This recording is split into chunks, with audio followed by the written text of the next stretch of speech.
कौन किसका सहयोग करता है, सरकार आपका या आप सरकार का? आइए देखते हैं इस सीजन का पार्ट 1, खुलासा नंबर 1।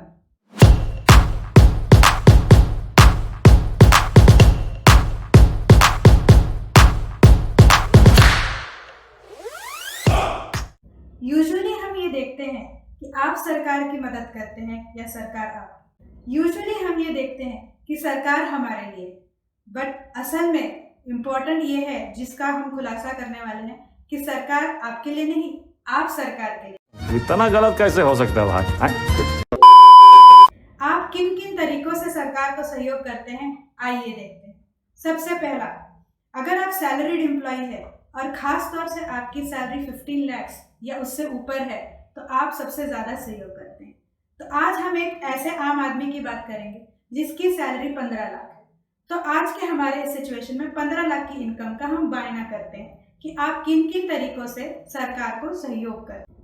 अगर आपकी सैलरी 15 लाख है तो सबसे पहले आप डायरेक्ट टैक्स भरते हैं, मतलब इनकम टैक्स। इनकम टैक्स कम से कम भरने के लिए चलिए मान लीजिए आपने बहुत तरह के इन्वेस्टमेंट्स किए।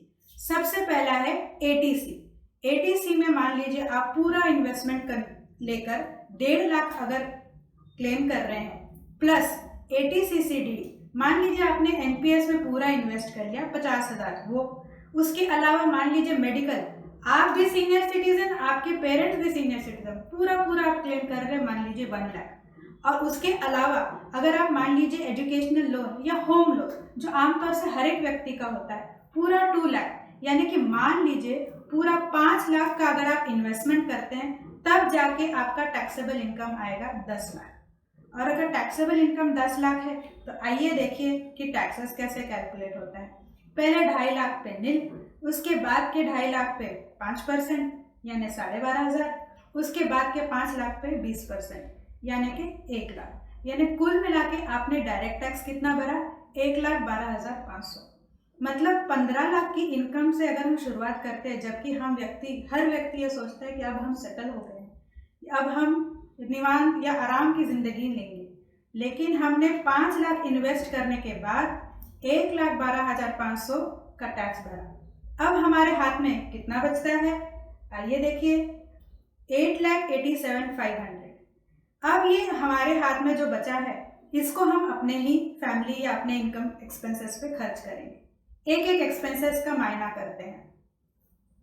हर एक्सपेंस के ऊपर जीएसटी या अलग अलग तरह के वैट, अलग अलग तरह के टैक्सेस हम भरते हैं।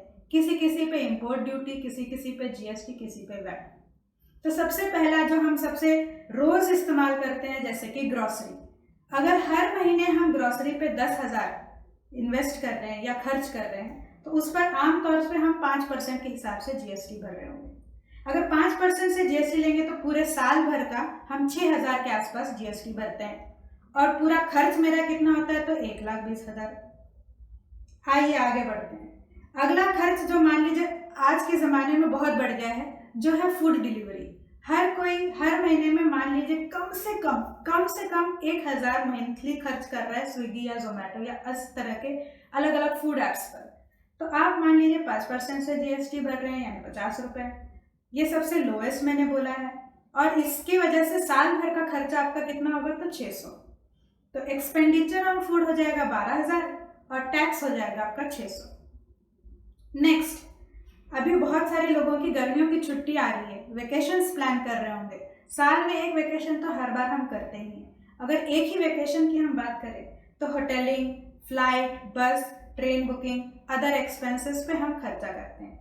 मोटा मोटी मान लीजिए 8, 15 और 5, इन सबको अगर हम टोटल कर ले तो 28 से 30,000 हम खर्चा करते हैं एक नॉर्मल वेकेशन पे। फैमिली बड़ी हो, ग्रुप बड़ा हो तो खर्चे बढ़ भी सकते हैं। तो मान लीजिए ऑन एन एवरेज आप 28 से 30,000 खर्च कर रहे हैं तो जीएसटी उस पर आप भरेंगे 5040, लगभग 5,000। तो आपका पूरे साल भर का खर्च लगभग 60,000 के आसपास होगा। आगे देखिए, ये तो कुछ भी नहीं। मूवीज अगर आप देख रहे होंगे, जो कि हालांकि आफ्टर लॉकडाउन बहुत लोगों की मूवीज देखना बढ़ गया है, फिर भी हम अगर मान लीजिए मंथली एक ही मूवी या 2 मूवी देख रहे हैं, 500 रुपये अगर हम खर्च करते हैं 2 जन के टिकट पर, तो उस पर हम 28% से 140 का टैक्स भरते हैं। तो हमारा टोटल साल भर का टैक्स 1680 होगा। और पूरा साल भर का खर्च उस मूवीज़ पर सिर्फ 6,000 होगा अगर मैं सिर्फ मंथली 2 मूवीज़ की टिकट ले रही हूँ तो। वाटर पार्क, अभी गर्मियाँ इतनी बढ़ गई है, हम लोग सोच ही रहे होंगे वाटर पार्क जाने के बारे में। तो वाटर पार्क का अगर आप इनकमिंग टिकट्स वगैरह सब देखकर अलग अलग खर्च लेते हैं तो उस पर मान लीजिए 5,000 हमने अगर खर्च किया तो लगभग हम उस पर भी GST भर रहे होंगे 10,000 के आसपास।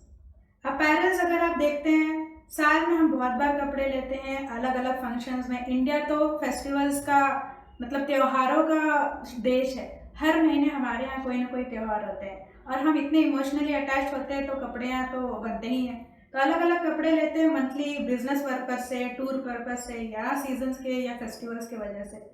तो मान लीजिए अगर आप मंथली एक्सपेंसेस कर रहे हो उस पर 2,000 और तो टैक्स उस पर आएगा 560, टोटल टैक्सेस आ जाएंगे 6,720। इसके बाद आते हैं मेडिकल एक्सपेंसेस। अभी कोविड के वजह से हर महीने हम कुछ ना कुछ नहीं हुआ तो डोलो तो हमारा फेवरेट मेडिसिन है, तो अगर हम मेडिकल्स पे कुछ ना कुछ खर्च कर ही रहे हैं, फॉर एग्जांपल 5,000 अगर मंथली एक्सपेंस करते हैं या किसी का कुछ एडमिट होता है तो एक बार में ही हमारे उतने एक्सपेंडिचर हो जाते हैं। तो अगर साल भर के हमारे 60,000 के आसपास एक्सपेंसेस है तो हम टैक्स कभी ना कहीं तो 10,000 के आसपास भरते हैं। और भूलिए नहीं, सबसे इम्पॉर्टेंट एक्सपेंस तो मैं भूल ही गई, जो है फ्यूल। पेट्रोल और डीजल की महंगाई जो हम बिना उसके तो रह ही नहीं सकते। कहीं भी आना जाना है तो ये एक्सपेंसेस या तो ट्रांसपोर्ट सिस्टम को देना पड़ता है या खुद भरना पड़ता है। तो मोटा मोटी अगर आपका मंथली पेट्रोलियम या डीजल पे एक्सपेंसेस होते हैं या फ्यूल एक्सपेंसेस कह सकते हैं हम इसको, 4,000 के आसपास होता है, तो उस पर हमारे जो टैक्सेस रहेंगे 2,000। तो इसके ऊपर टोटल साल भर के अगर आप टैक्सेस निकालेंगे तो लगभग 24,000 to 25,000 रहेगा। तो इस तरह से अगर आप सब मिनिमम एक्सपेंसेस का टोटल करें तो इनडायरेक्ट टैक्सेस हमारे 1,20,000 से 25,000 के आसपास रहता है और उस हिसाब से हमारा खुद पर या फैमिली मेंटेनेंस पर एक्सपेंडिचर 6 लाख के आसपास होता है। अब हमारे पास इनकम कितनी बची, जो हमारे पास इनकम बची थी उसमें से अगर हम ये 6 लाख और 1 लाख का टैक्स हटा दें तो 1.5 लाख भी हमारे हाथ में नहीं बचता, तो क्या सेविंग्स करेंगे। तो इस तरह से हम देखें कि हमारी इनकम 15 लाख हो चाहे 20 लाख हो, हाथ में बचता कुछ भी नहीं है। भले हम बोल सकते हैं आमदनी 98 खर्चा रुपया, लेकिन खर्चे कहाँ कहाँ होते हैं और टैक्सेस हम तो कितने तरीकों से देते हैं पता ही नहीं होता। और इनडायरेक्ट टैक्सेस तो हम खुशी खुशी दे देते हैं, बिल्कुल भी ध्यान नहीं रहता। तो ध्यान रखिए कि हम किसको कैसे योगदान दे रहे हैं। धन्यवाद।